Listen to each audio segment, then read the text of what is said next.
as a person, as a Christian, as a Filipino, as a senator of this republic. I remember, Mr. President, na pinag-uusapan kasi yung smuggling ng bigas at nandito po si then Mayor Duterte. In fact, dun muna siya naghintay sa kwarto ni Senator Pia. And in the course of their conversation, tinawag nila ako, we joined. Then may nasabi si Mayor Duterte doon that caught my ear, no? So, sabi niya, Pia, Senator, formal siya, sabi niya, Senators, Senator Pia, Senator Alan, how I deal with criminals in Davao, I take responsibility, and one day, before God, I have to account. Not exact words, but basically ang sinasabi niya, nung na-elect siya, he has to take responsibility, and he knows there is an accounting. Few years later, September 29, 2015, hindi ko po makalimutan, lumipad po ako Davao. I asked him if he's running for president, and I asked him if I could join him.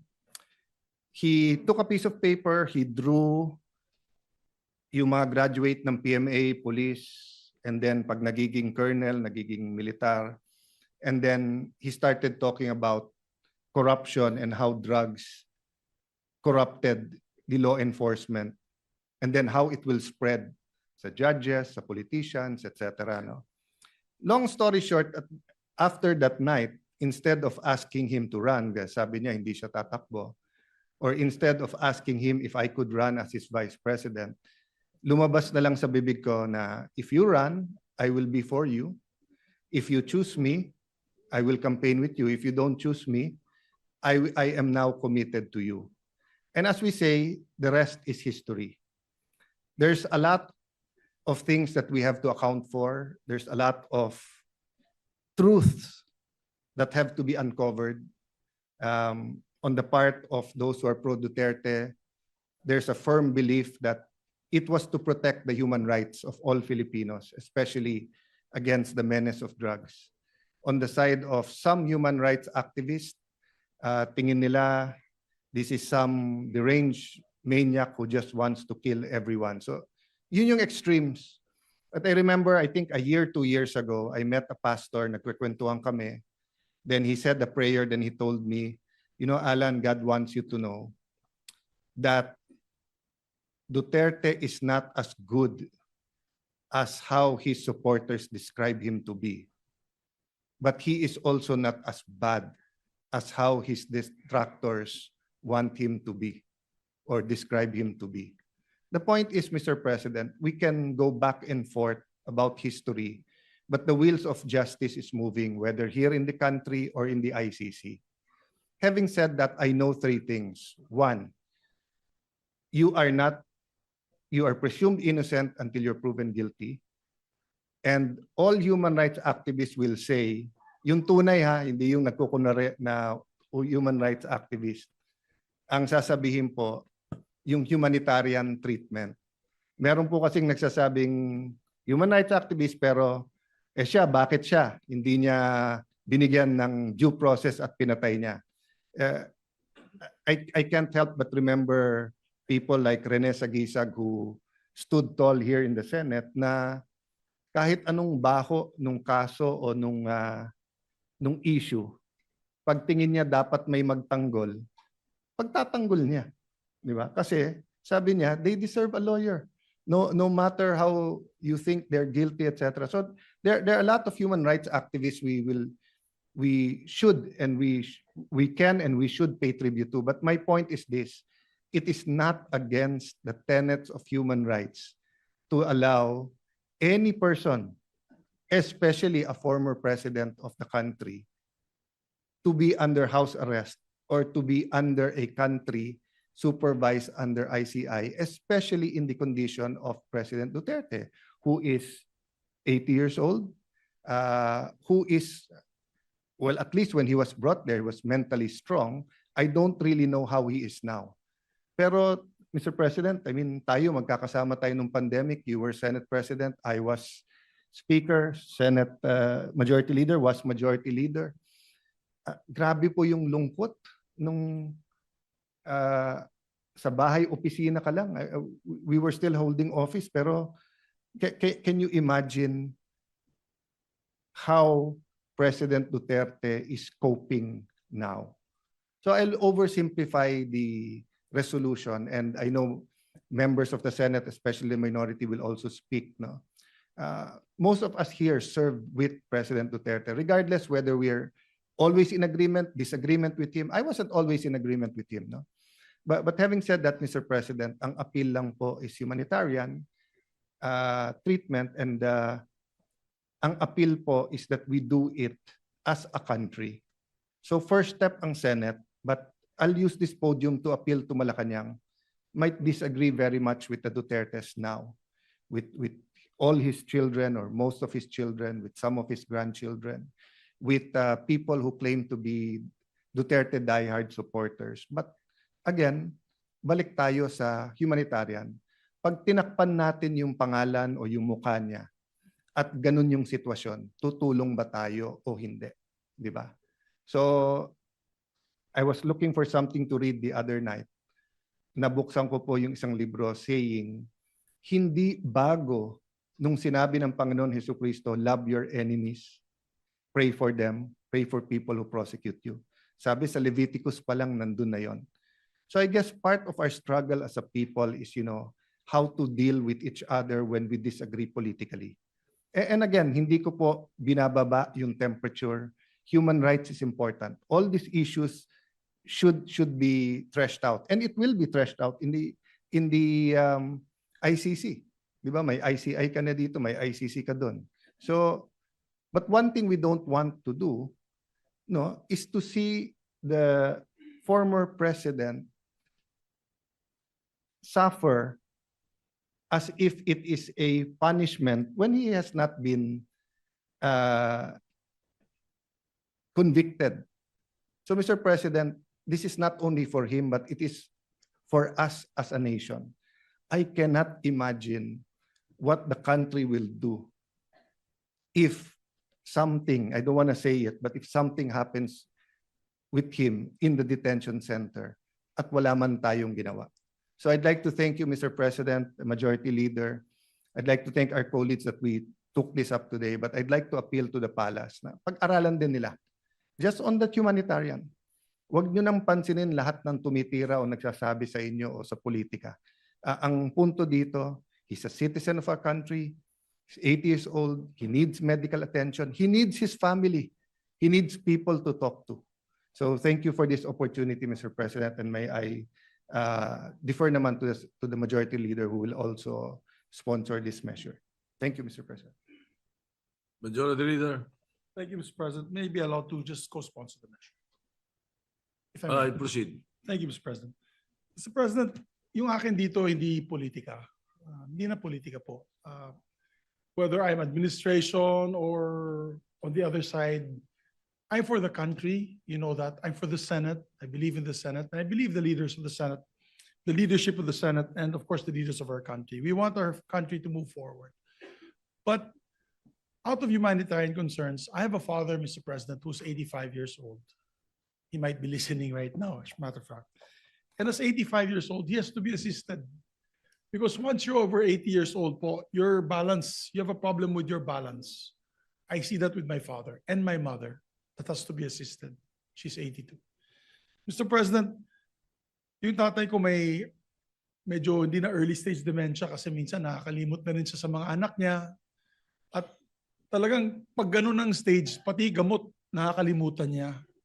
So imagine you have a leader, former leader of the president, on isolation in that area na not assisted, talagang madideteriorate yung tao, Mr. President. We accord in the Philippine law accords persons of or detainees, persons deprived of liberty, a chance to see their family, a chance to even get visitors from not just family members but also other members of their circle.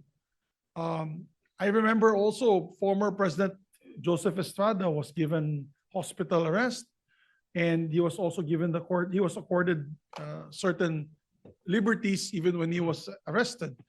Former President Gloria Macapagal Arroyo also was given hospital arrest and given certain liberties also while arrested. Ako, hindi na po ito politika. Huwag nyo nang isipin, DDS o Marcos or kabila. Hindi po. Ito po, I'm speaking as a son who has a father that has the same illnesses that the president is feeling right now. So mine is more an humanitarian, compassionate request. That's why we toned down the resolution, Mr. President. Ginawa ko na lang po one-page resolution. Just showing in view of his age and deteriorating health, asking the ICC, we're just appealing to the ICC to allow it within the rules. It's allowed within the rules. As a matter of fact, there has been instances in the past that they granted this kind of privilege to persons with deprived of liberty. So yun lamang po, Mr. President. I don't want to belate the point any further. Hindi po to politika, hindi dahil ganito, ganyan. Walang political color to. It's just for humanitarian reasons, Mr. President. I know some of the families who are victims who would probably be angry at me, and I understand that.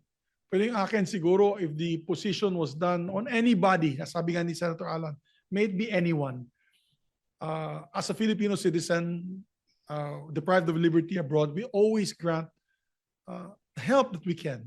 As a matter of fact, many death row inmates who've done karumal-dumal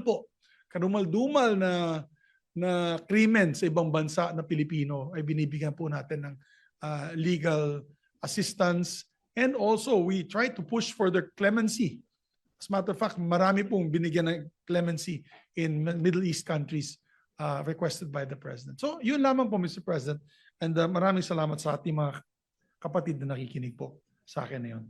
Mr. President, to co-sponsor the measure, we'd like to also recognize on the line of sponsorship, we have Senator Bato de la Rosa, Senator Bongo, Senator Robin Hood Padilla, and Senator Jingo Estrada. May we recognize, Mr. President, Senator Ronald Bato de la Rosa. Senator Ronald De La Rosa is recognized. Thank you, Mr. President. Habang ako'y nag-aaral sa PMA, yung aking tatay ay nilapitan ng mga NPA. At siya ay hinimok na ako ay pahintuin sa PMA para sumali sa NPA. Hindi sumunod ang aking tatay sa kagustuhan ng NPA. Instead, nagpadala sa akin ng telegrama yung aking tatay from Bato, Santa Cruz, Davao del Sur, telegrama, nakarating sa PMA, Port del Pilar, Baguio City. Ang laman ng kanyang telegrama ay nakasaad doon, huwag kang mag-resign sa PMA. Bahala na kung ako'y patayin ng NPA kasi ikaw lang ang pag-asa ng iyong mga kapatid na makapag-aral. So hindi ako nag-resign, nagalit ang NPA, hinanting ang aking tatay. Nung araw na patayin na sana ang aking tatay ng mga NPA, napansin ng aking kapatid na babae na 12 years old, napalapit na yung mga armado sa aking tatay. Habang ang aking tatay ay nagmamaniho ng tricycle, papunta sa amin, mag-parking, palapit na yung mga NPA para tirahin na siya. Naglupasay yung aking kapatid na babae dahil alam niya na may mangyari sa tatay namin. Napansin ng tatay ko, kaya sumibat ang aking tatay. Kinabukasan, buong pamilya sumakay ng barko doon sa Davao Pier. Sumakay ng barko, pumuntang Manila. Ang suot-suot lang. Yung damit lang na suot nila, wala silang nadalang gamit. Pagdating dito sa Manila, sila'y nakitira dyan sa squatters area, sa may barangay Butukan, Project 2, Quezon City. Sa likuran lang ng Quezon City Police District. Pagkatapos, kami ay lumipat na doon sa squatters area pa rin, sa may Batasan, Quezon City. Noong ako'y graduate ng PMA, assign ako sa Davao at nagkataon na yung aking tatay ay nagkasakit. Nung siya nanghihina na, ang pakiusap niya, Dong, pwede ba akong makauwi ng Davao kasi gusto kong lumanghap ng preskong hangin sa Mount Apo at kumain ng kinilaw na isda at uminom ng tuba. Bago man lang ako mamatay, pauwiin mo ako ng Davao. Sabi ko, Tay, hindi ka pwedeng umuwi Dahil hanggang ngayon, hinahanting ka pa ng NPA sa galit niya sa'yo. At kung uwi ka, hindi kita mabantayan. Dahil busy ako, nasa bundok ako ng Surigao, bundok ng Davao, nag-ooperate ako, naghahanap ng NPA. Ang trabaho ko, hindi kita maalagaan, hindi kita mabantayan. Namatay siya na hindi nakauwi ng Davao. Inuwi namin siya na bangkay na sa Davao. Napakalaki na pagsisisi ko. Sabi ko sana, nakauwi man lang siyang buhay. Ngayon, Mr. President, alam ko, kahit na wala akong direktang komunikasyon kay Pangulong Duterte, alam ko, deep inside my heart, bilang aking pangalawang ama, si Pangulong Duterte, alam ko deep inside my heart na the same message ang gusto niyang iparating sa akin. Bato, pauwiin mo na ako sa Davao para makakain ako ng munggo. Makakain ako ng inuuna na isda. Kaya, pag aking pakiusap ngayon sa ating mga kasamahan sa bulwagang ito, na sana, hindi pa huli ang lahat. Hindi pa huli ang lahat na sana tayo magkakaisa. Kung mabigat man sa kalooban ninyo, ako'y nakikiusap. Na sana, isang tabi muna natin ang politika at ating paghariin sa ating puso ang ating pagiging Pilipino. Na kung saan nakaukit sa ating kultura at sa ating tradisyon ang pagmamahal, pagrespeto, pag-aruga sa mga matatanda, sa may mga sakit, at sa mga mahihina. Yan po ngayon si Pangulong Duterte. He is old, he is sick, and he is very weak. Very weak na hindi na siya makatayo. Hirap na siya makatayo ngayon. Kaya ako pinakiusap sa inyo na sana bago huli ang lahat, alam ko suntok sa buwan itong ating pinapasa na resolution, Mr. President. ICC is beyond our control. Pero at least nakikiusap man lang tayo. Bago man lang pumanaw si Pangulong Duterte, bago man lang siya mamatay, sana maramdaman niya na somehow merong isang sangay o isang sanga ng gobyerno, partikular ang Senado, na nag-iisip na siya ay sana makauwi at mailagay sa house arrest. Yun lang po aking pakiusap, Ginoong Pangulo. Sana suportahan natin ang resolusyon na ito. Maraming salamat at magandang hapon sa ating lahat. Mr. President, Majority Leader. may we recognize Senator Christopher Bongo. Senator Christopher Bongo is recognized. Mr. President, I rise to appeal to our colleagues to support measures urging the government to advocate before the International Criminal Court for the interim release of former President Rodrigo Duterte, or just place the former president under house arrest. Mr. President, I believe that there comes a time when the measure of a nation is not in the strength of its laws, but in the depth of its compassion. Ang tunay na malasakit, simpatya at kalinga natin sa isa't isa ay ang totoong sukat ng ating makatarungan at makataong lipunan. Pilipino rin po si Tatay Digong. Last Saturday, nagpalabas po ng official statement si Vice President Sara Duterte hinggil sa insidente kung saan nadatnan ng mga personnel ng ICC detention facility si Tatay Digong na walang malay. Kinumpirma rin po ito ng kanyang abogado. Kinakailangang dalhin si Tatay Digong sa ospital upang masuri kung meron ba siyang injuries, lalo-lalo na po sa kanyang ulo. Sa totoo lamang po, nung nabalitaan ko po ito, ang sakit, napaluha po ako. Sobra pa po sa tatay ang turing ko sa kanya. At kahit na hindi na po siya presidente, maalala ko December, November, monthly po siya nagpapa-medical check-up sa Cardinal, and he is scheduled nung March 12, December, January, February, March 12 para sa follow-up check-up niya. Kahit linggo po, sinasamahan ko yan. At alam ko po yung mismo yung gamot niya. 27 po yung pinapadala ko sa kanya. Nag-order yung mga nurse niya. Saka hindi niya talaga sinasabi kung na-slide siya noon. For the past 3 years, ayaw niyang sabihin sa common law wife niya, sa partner niya si Ma'am Hanilet, na tinatago niya parati sa kanya. Sa akin siya tumatawag, sabi niya, wag mong sabihin. Ayaw ko nang magpa-check up. At ang makakapagdala sa kanya sa ospital, yung doktor lang po niya. Pag tinatakot namin siya through his doctor. Totoo po yun. Ang nakakatakot lang po ngayon, wala po siyang matatawagan, wala siyang masasabihan. At kilala ko po si Tatay Digong. Ano yun eh. Siya na mismo parang pagod na rin po siya. Parati niyang sinasabi noon pagkatapos ng kanyang presidency, pagod na. Talagang tinamaan rin po yung kanyang katawan, yung kanyang edad. Sa kanyang edad at during the pandemic, maalala ko 2016 kasama si Senator Cayetano. Miikot, sobrang lakas pa niya noon. Pero panahon ng pandemya, wala na. Talagang humina po siya na minsan natutumba lang. Siguro hindi ko na po mabilang sa kamay ko ilang beses na po siyang natumba mismo sa bahay niya. Dahil sa mahina na yung tuhod, minsan nakakalimot na po siya.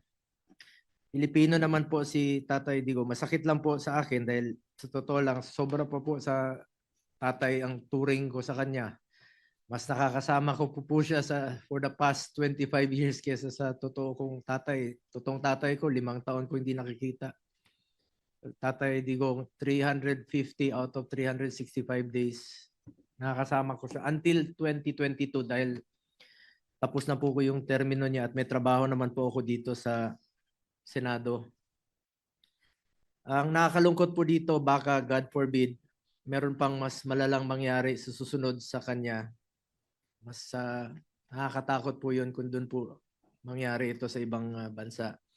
Ako po'y nakikiusap sa ating mga kasamahan, kahit nga sabi ni Senator Bato, suntok sa buwan po ito. Bago po huli ang lahat, sana po'y maramdaman naman niya yung ating suporta. Kahit pa paano naman po'y naglingkod po siya sa atin ng 6 na taon ng buong puso. Hindi na po tatakbo ng presidente, dapat yon. Pero sa hindi po inaasahang pagkakataon, tumakbo po siya at pili po ng Pilipino. Former President Duterte has absolutely no intention to evade or escape accountability. If any, ilang beses na niyang sinabi, he takes full responsibility for his decisions. Ang hinihingi lang po natin ay konting konsiderasyon lang po para sa isang Pilipino na naging leader natin noon, na talaga naman pong binigay niya po ang lahat para sa ating mga kababayan. Di po ako titigil sa aking pakikiusap sa lahat. Let's bring him home. Hindi po sanay mag-isa si former President Duterte. Mahirapan talaga yon. At hindi ko po alam kung hanggang kailan niya po matitiis na mag-isa.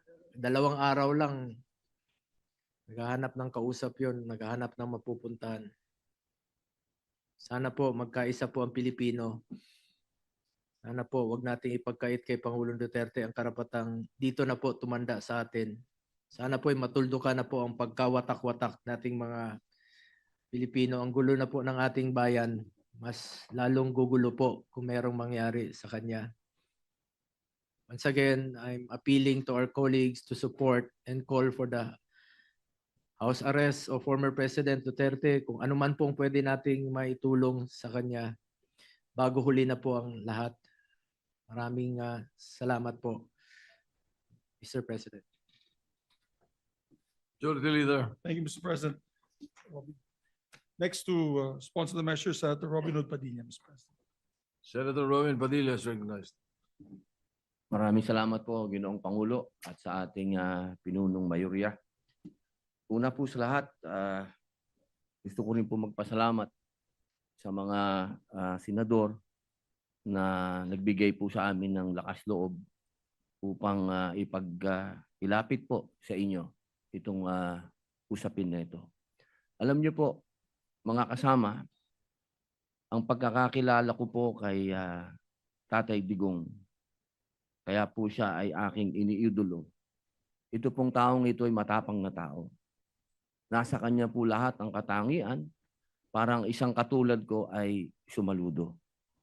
Pero dumadating po sa punto na ang isang tao ay tumatanda. Alam niyo po kung ikukumpara ko yung pangungulungan ko dito sa Pilipinas, sa pangungulungan ng ating Tatay Digong, ay napakalayo po. Sapagkat ang kulungan po natin ay hindi po parehas ng kulungan sa ibang bansa. Si Digong po ay nakakulong sa napakaliit na kwarto. May oras po para siya ay lumabas.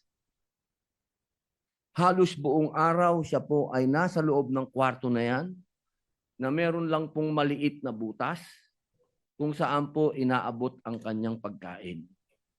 Napakahirap po dahil dito po sa atin, sa amin sa Muntinlupa, ang tawag po namin doon Bartolina. Yun po ang itsura ng kinalalagyan ni Tatay Digong. Siya po ay nasa Bartolina. Wala po siya doon nakakausap, wala po siyang nakakakwentuhan, at higit sa lahat, napakahirap po para sa isang nangungulungan na sa ganong edad ay nag-iisa ka, wala pong nag-aasikaso sa iyo. Alam niyo po, ang aking mahal na ina, nung siya po ay nag-umpisa na nagkaroon ng mild dementia, siya po ay 80 years old. Ang aking pong ina ngayon ay 89. Siya po ay may advanced dementia na. Kaya batid ko po kung ano ang hinagpis ng mga nagmamahal kay Tatay Digong. Kung paano po nakakalimot sa kanyang pangalan, nakakalimot sa pangalan ng mga anak niya, nakakalimot sa mga bagay na may kilalaman sa katawan niya, kung kailan siya dudumi, kung kailan siya iihi. Mga bagay po yan na inilalapit ko po sa ating mga kasamahan at sa mga kababayan natin. Kung sana po ay mapagbigyan ang aming kahilingan. Hindi naman po kami humihingi na siya po ay pakawalan. Ang hinihingi po namin, siya po ay maialis sa Bartolina. Iba po ang pangungulungan sa ibang bansa sa pangungulungan sa atin. Alam ko po, batid ko po, meron pong mga katulad niya na nakulong dito sa bayan natin. Na mga politiko na nakulong dito sa bayan natin. Pero iba po na hindi ka nakakulong sa sarili mong bayan. Yun lamang po, mga mahal kong kasama dito bilang mga Pilipino. Bilang mga Pilipino, isang matandang Pilipino ang merong karamdaman sa kanyang pisikal at mental.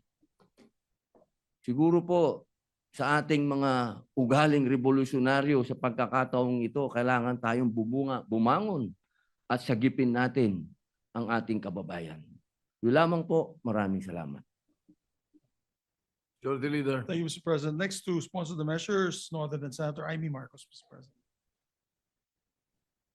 Mr. President, Majority Leader, may I co-sponsor the pending resolution and herewith enter into the records portions of the September 11 defense request for an indefinite adjournment, in particular paragraphs 3, 4, and 7, to wit, all of the medical information collated leads to an overwhelming conclusion that Mr. Duterte suffers from significant cognitive deficiencies that affect his memory, his daily executive functioning, his visual constructive abilities, and his orientation to place and time.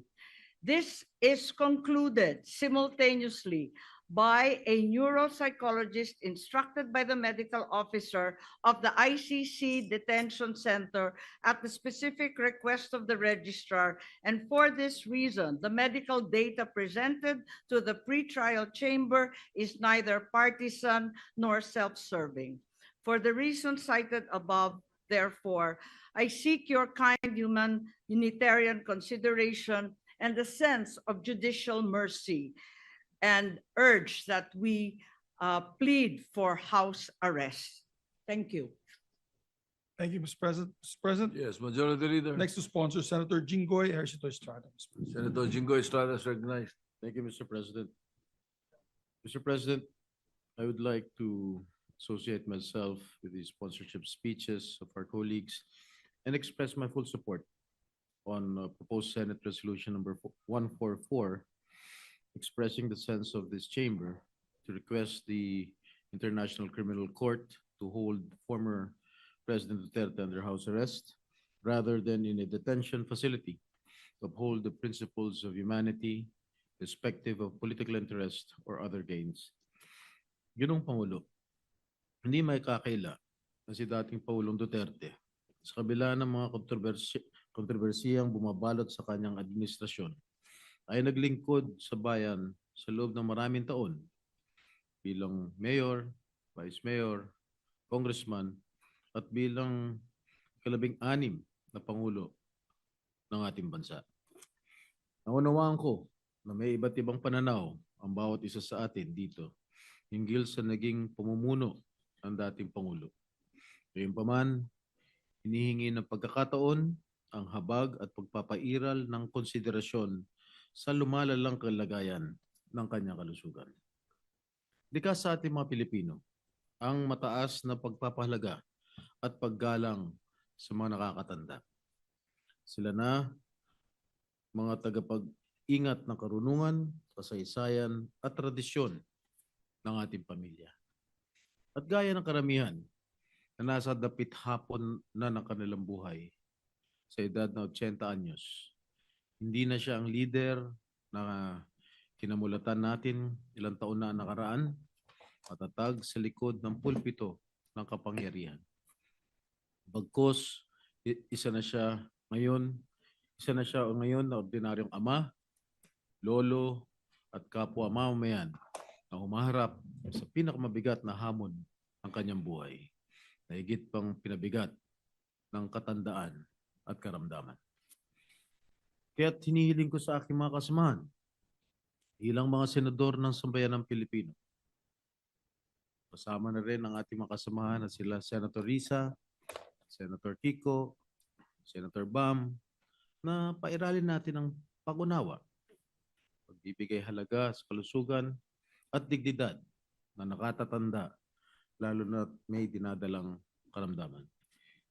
Ang pagpapasyang ito ay hindi nangangahulugan ng paglimot o pag-absuelto sa mga ipinupukol sa dating Pangulo. Pagkus ay pagbibigay ng pagkakataon na makapamuhay siya sa ilalim ng makataong kondisyon habang dinidinig ang kanyang mga kaso. Naway manaig ang ating pagkakaisa, lasakit at pagiging makatao. Dahil higit sa lahat, siya ay isa ring kapwa Pilipino. Sabi nga ng aking ama, dating Pangulong Estrada, walang tutulong sa Pilipino kundi kapwa Pilipino. Maraming salamat po, Ginoong Pangulo. Majority Leader.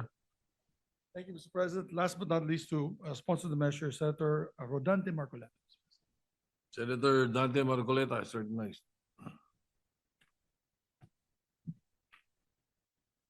Mr. President, distinguished colleagues, I rise today to co-sponsor proposed resolution number 144, urging the International Criminal Court to hold former President Rodrigo Duterte under house arrest. Nais ko pong linawin na tayo ay hindi humihingi ng kalayaan mula sa proseso. Hindi rin po ito pag-uusga sa merito o katotohanan ng mga kaso laban kay dating Pangulong Duterte. Ang panawagan lamang natin ay para sa isang makataong konsiderasyon, that he be allowed to be placed under house arrest given his age and frail medical condition. Mr. President, justice must never be devoid of compassion. Accountability may be demanded, trials may proceed, but at no point should our humanity be surrendered. If the ICC truly claims to uphold the dignity of every human person, then it must not deny this humanitarian plea. Thank you, Mr. President. President, Majority Leader. yes, I'm stand corrected. Senator Joel Villanueva would like to also. Senator give us- Joel Villanueva is recognized. Thank you, Mr. President. Thank you, Majority Leader. Mr. President, please allow me to express my deepest thanks and gratitude to my colleagues in the minority bloc for pushing for this resolution that I am supporting, Mr. President. Mr. President, I am in favor of this resolution which respectfully urges the International Criminal Court to consider placing our former President, Rodrigo Duterte, under house arrest on humanitarian grounds. Mr. President, given his advanced age and reported health concerns, this measure affirms the principle that compassion and human dignity must never be set aside, regardless of political views, regardless of political color, or even legal proceeding. Mr. President, I am known to be not a fully supporter of the Duterte presidency. I have been the chairperson of the Senate Committee on Labor for quite a long time. And during that time, magkasama po yung migrant workers at Committee on Labor. And every time we hear somebody, a kababayan, ano man yung dahilan na nakulong siya, na aresto sa ibang bansa, ang lagi po nating inisyal na pagkilos ay tulungan yung kababayan nating ibalik sa Pilipinas. Ibalik sa Pilipinas, dito siya litisin, masiguro na napuprotektahan yung kanyang karapatang pantao. Yun ho yung lagi, unang-unang ginagawa po natin. Nakakalungkot po itong mga nangyari. Agree man tayo o hindi sa pagpapadala sa ICC kay Pangulong Duterte. Mr. President, hindi po layunin ng resolusyon na ito na hadlangan ng proseso. Hadlangan ng proseso ng batas, hindi po layunin. Hindi rin po layunin na magsabi kung siya po ay may sala o wala. Ang panawagan po ng resolusyon na ito ay para sa isang makataong pagtrato. Isang paglapit na nagpapakita na ang hustisya ay maaari pong isabuhay ng may habag at malasakit. This representation, Mr. President, recognizes the national sentiments expressed in these two resolutions, Senate Resolution number 17 and 18. Gayunpaman, Ginoong Pangulo, naniniwala po ang kinatawan na ito na ang resolusyon na ito ay naghahangad na makamit o ma-strike yung balance, Mr. President, sa pagitan po ng paggalang sa mga international na proseso ng batas at ang pagtatanggol sa makataong pagtrato sa isang kapwa Pilipino. Anuman po ang kanyang dating posisyon. Naniniwala po ang representasyon na ito, Mr. President, na ang hustisya ay dapat ipaglaban. Pero hindi kailanman kapalit ang ating pagiging isang makataong lipunan. Maraming salamat, Ginoong Pangulo. Majority Leader. With that, Mr. President, there are requests from some colleagues that we make it nominal voting. Some would like to vote one way or the other, Mr. President. We'll respect that. And I just asked that if there's an explanation, we can do it after the vote, Mr. President. So I move that You are yes, seeking a nominal vote for the and the resolution, explanation of the votes would be given after, Mr. President. after the voting? Yes, Mr. President, if they want, if they wish to. Well, what if we would want to explain our vote?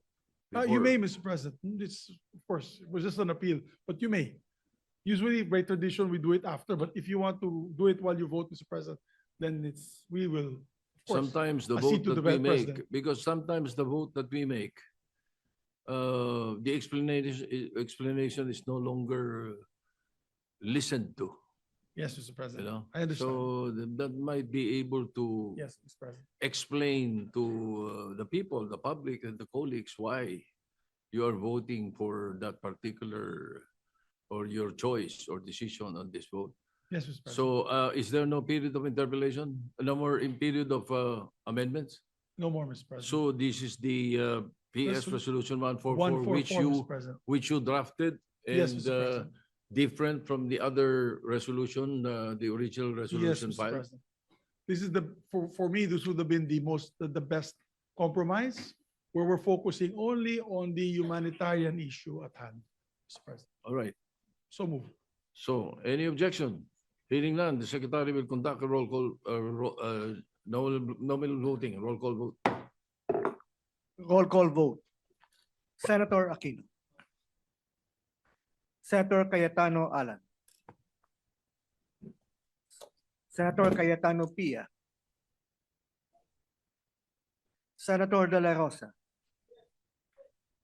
Senator Ejercito. Senator Escudero. Senator Estrada. Senator Gatchalian. Senator Go. Senator Ontiveros. You're recognized. Senator Ontiveros Salamat. recognized. Salamat po, Mr. President. Mr. President, ginagalang kong mga kasama. With due respect sa mga may akda at taga-suporta ng resolusyong ito, nakatayo po ako dito para ipaliwanag yung aking boto ng no. Una po, sang-ayon ako na ang humanitarian considerations ay esensyal na bahagi ng hustisya. At tama ang dapat makoncern tayo sa general welfare at dignidad ng lahat ng mga Pilipinong nasa ibang bansa, ng lahat ng ating mga nakatatanda, at ng lahat ng mga persons deprived of liberty. Pero Mr. President, hindi tayo nagdi-deal sa sufficient facts. Wala pong indikasyon na ang ICC ay nagpapabaya sa pagbantay sa kalusugan at kagalingan ng mga taong nasa kustodiya nila. May panayam rin po, ilang araw ang nakalilipas, kung saan sinabi ng pamilya ni former President Rodrigo Duterte na he is well, even jolly, at kaya pa ngang makipag-usap tungkol sa maraming topic, kasama ang politika, flood control, at love life. Ang panawagan para ang gobyerno ay mag-advocate para sa interim release o house arrest ni former President Duterte, maaring nakakouch sa humanitarian terms. Pero nagmumukha ring isa pang halimbawa ng ating gobyerno na nagbibigay ng special treatment sa isang makapangyarihang individual. Tila ba'y isa na naman itong patunay na ang batas ay marahas sa karaniwang Pilipino, pero malambot sa iilang may kapangyarihan. Kapag ordinaryong lolo ang inakusahan ng nagnakaw, pwedeng kulong agad at di makapagpiyansa. Pero dito, gobyerno mismo ang lumalaban para bigyan ng house arrest ang isang taong akusado ng mga napakamabigat na krimen. Totoo po na ang International Criminal Court mismo ay nakapag-grant ng interim release sa iilang exceptional circumstances. Pero pantay na importante, ang ICC ay nag-deny ng mga ganitong request kapag ang interes ng hustisya at accountability ay hinihingi ito. Alalahanin po natin na ang mga international courts ay nakapag-deal na sa maraming aging prisoners. Ratko Mladic and Radovan Karadzic, both convicted for genocide and crimes against humanity, continued to serve their sentences well into old age.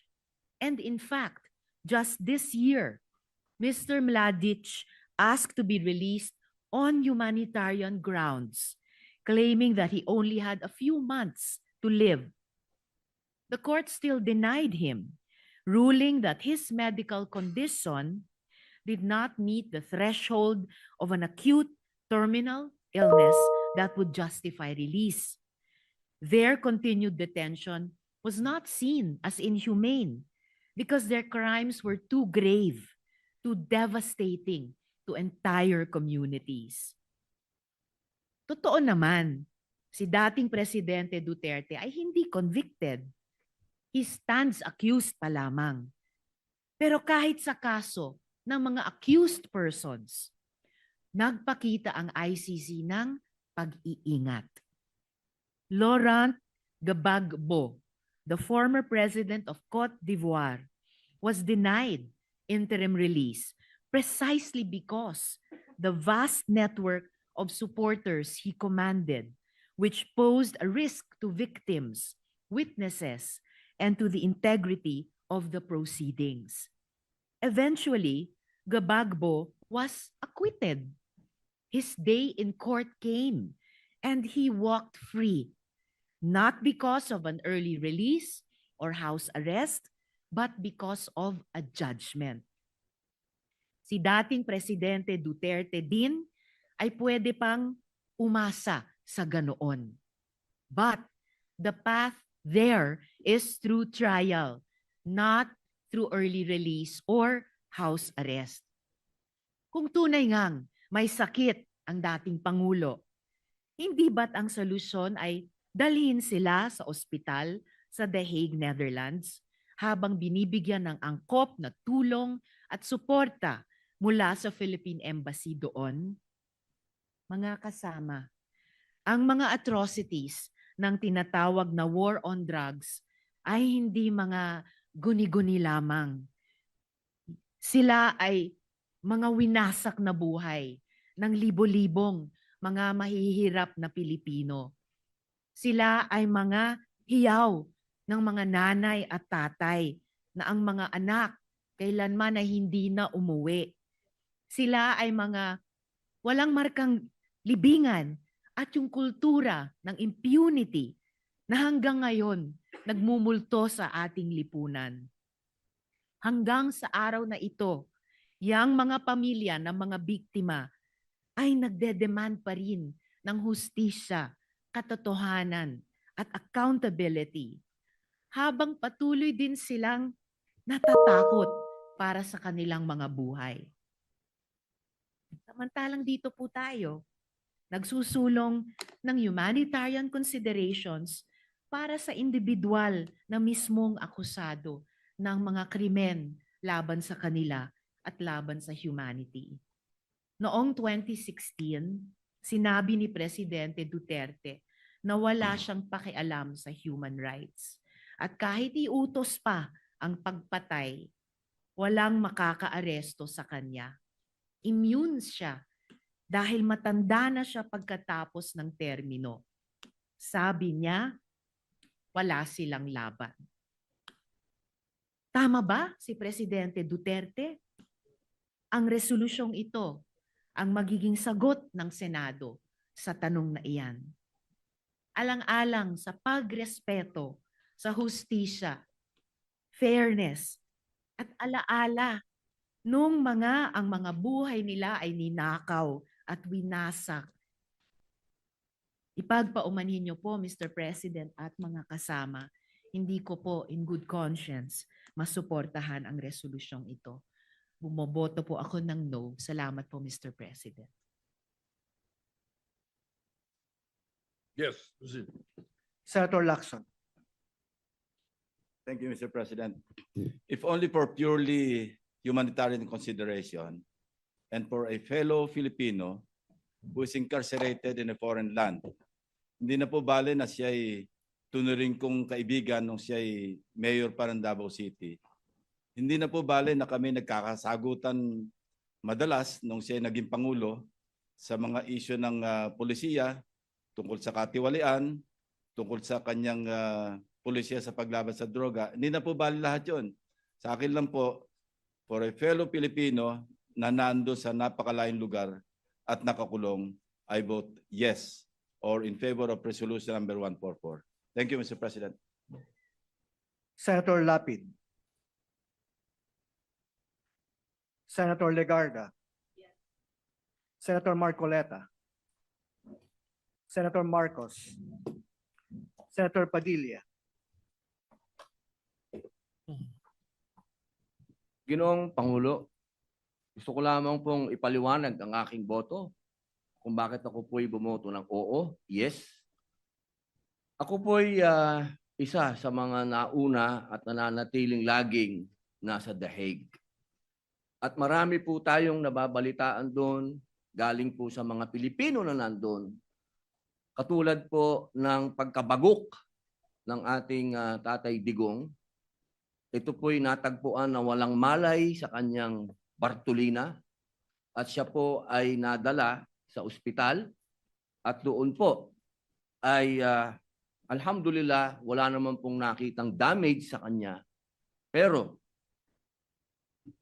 hanggang kailan po kaya mangyayari yung ganito na wala pong tayong mababalitaang balita na gigimbal sa ating lahat? Nabanggit po kanina yung mga nakulong doon. Pero hindi po nabanggit ang isang namatay doon. Si Slobodan Milosevic ay namatay po daw ng heart attack sa loob ng ICC. Pero pinaniniwalaan po ng kanyang pamilya na siya po ay nabigyan ng maling gamot. Ito pong mga ganap na ganito, uulitin ko po, kailan po kaya tayo matatapos sa usapin ng politika? Kailan po kaya natin ititindig ang ating pagka-Pilipino at ating ipaglalaban ang kababayan natin na nakakulong sa banyagang bansa at nagdurusa at nag-aantay ng paghuhusga ng mga dayuhan? Yun lamang po. Maraming salamat. Senator Pangilinan.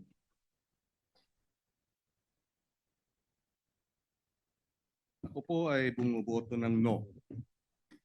Pinakinggan ko ang mga sponsorship speeches ng ating mga kasamahan. Tama naman.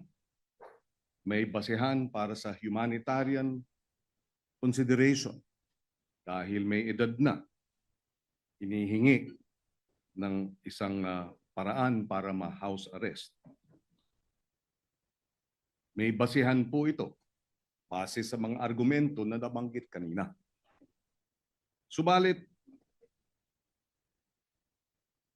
gaya ng nabanggit kanina ng ating majority leader na si Senator Zubiri, sinabi niya magagalit ang mga biktima ng EJK.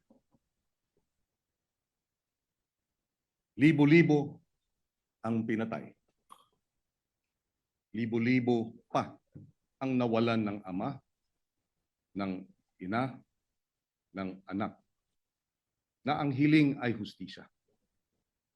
Tama rin na humingi ng hustisya. Saan tayo papanig? Tama, may basehan ang humanitarian konsiderasyon. Ngunit may basehan din yung daing at yung dalamhati at yung masasaktan na libo-libo nating mga kababayan na pinatay. Saan tayo? Humanitarian consideration o sa mga daing ng hinihiling ang hustisya? Bilang chairman ng Committee on Justice and Human Rights, nais ko man pumanig sa isang banda. Tungkulin kong pumanig sa mga daing ng naghahanap ng hustisya. I vote no. Senator Tulfo Erwin.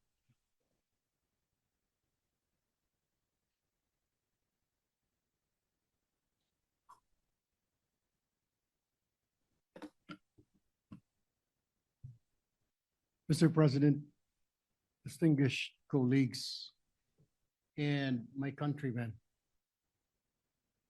this resolution will further divide our nation. but I rise to explain my vote in favor of a Senate resolution requesting the International Criminal Court to place former President Rodrigo Roa Duterte under house arrest rather than continued detention at the ICC facility in The Hague while awaiting trial for crimes against humanity. Mr. President, my decision is not a judgment on the merits of the case. The charges will be heard and decided by the proper tribunal. Rather, my vote is guided by humanitarian considerations. Former President Duterte is now 80 years old. According to reports, his health is deteriorating. Hindi po ito unang beses sa ating kasaysayan na tayo ay naging mahinahon at makatao sa dati nating mga pangulo. Noong 2001, si dating Pangulong Joseph Estrada ay pinayagang manatili sa house arrest. Ganon din po si dating Pangulong Gloria Macapagal Arroyo na pinayagan sa hospital arrest dahil sa kanyang kalagayan noon. In granting the same to former President Duterte, we are not excusing accountability, Mr. President. As a nation that values compassion and respect for human dignity, kahit pa po sa mga akusado, we must show the world that justice is not driven by vengeance, but by fairness and humanity. Hindi po natin hinihingi ni walang sala siya sa kanyang mga nagawa. Tama po, sa libu-libo nating kababayan. We cannot just close our eyes. What we want, we are simply affirming compassion without abandoning justice, Mr. President. The law must be firm, yes, but it must be also be humane. Maraming salamat po. May God bless our people and our nation. Thank you, Mr. President. Senator Tulfo Rafi. Senator Villanueva. Senator Villar Camille. Senator Villar Mark. Senator Zubiri. Senate President Soto III. Your Honors, I am faced with two equally important issues affecting life and liberty.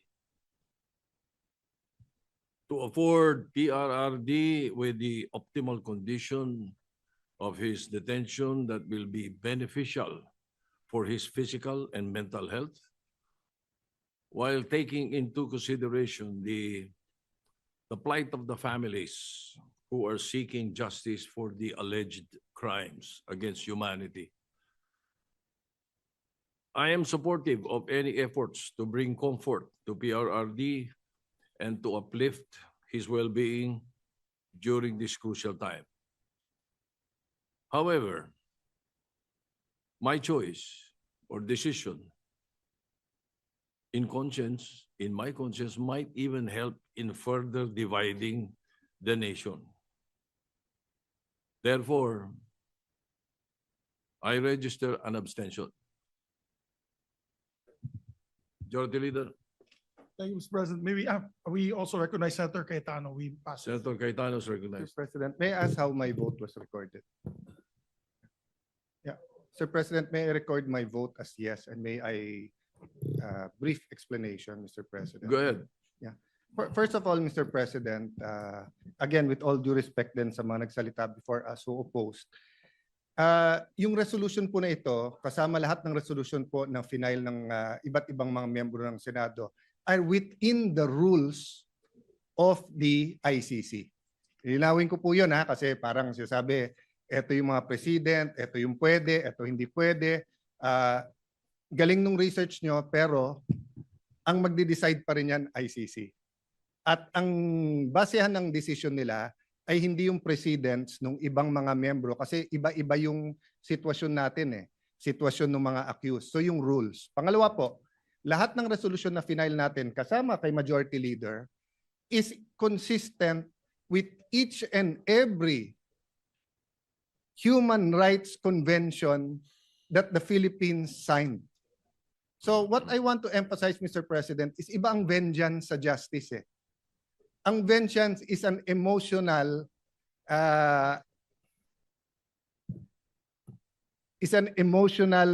impulse of someone who is a victim of injustice. In Tagalog, gusto niyang gantihan. Ang justice, hustisya, ay well-defined sa international community, and I know that as a former Secretary of Foreign Affairs. At yan po ay nakatala sa ating konstitusyon, sa international conventions, sa human rights, etc., pati sa ICC. At pag ikaw ay hinuhusgahan pa lang o ikaw ay kinakasuhan pa lang, in fact, na-postpone yung ano nila yung confirmation of charges kasi tinitignan pa nga kung maiintindihan ng akusado yung i-accuse sa kanya. So, kasama lahat po dyan sa justice is hindi mo muna gagantihan siya habang siya ay innocent until proven guilty. Tignan niyo halimbawa ho si dating Senator Leila de Lima. Wag na yung ibang mga senador, di ba? Grabe din po ang akusasyon sa kanya, droga. Pero pumayag po lahat. Pati po ang pinakagalit sa kanya na out of humanitarian, meron siyang detention facility sa Camp Crame, no? At meron siyang cellphone at nakakapag-function pa rin siya dito. So lastly, Mr. President, I will not argue anymore whether the war on drugs was a maniac killing everyone or the war on drugs was precisely to protect the Filipinos, because replay na to Ilang beses na napaliwanag to, the facts, ilang beses na present sa international community at saka dito. Just one point, Mr. President.